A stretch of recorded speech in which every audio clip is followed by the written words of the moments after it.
সামনে তো জ্বর হাপটের দিন আসতেছে, গড়টা বান্ধা বান্ধা না নাকি একবারে নর্মাল হয়ে গেছে, একবারে ডগর মগরি হয়ে গেল রে। আব্বা কি হলো? আরে কইস না, যে সামনে তো জ্বর হাপটের দিন আসতেছে, গড়টা তো বাঙ্গা চুরা শেষ, এখন তো বান্ধা বুন্দা নাকবো এটা দেখতেছি।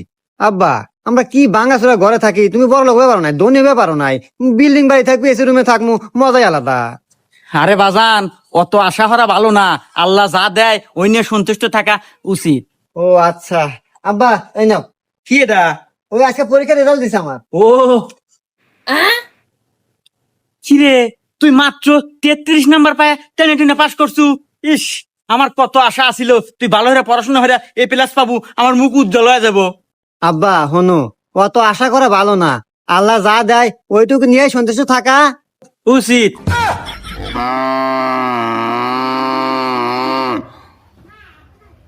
আব্বা তাহলে সন্তুষ্ট থাকো। বাইগান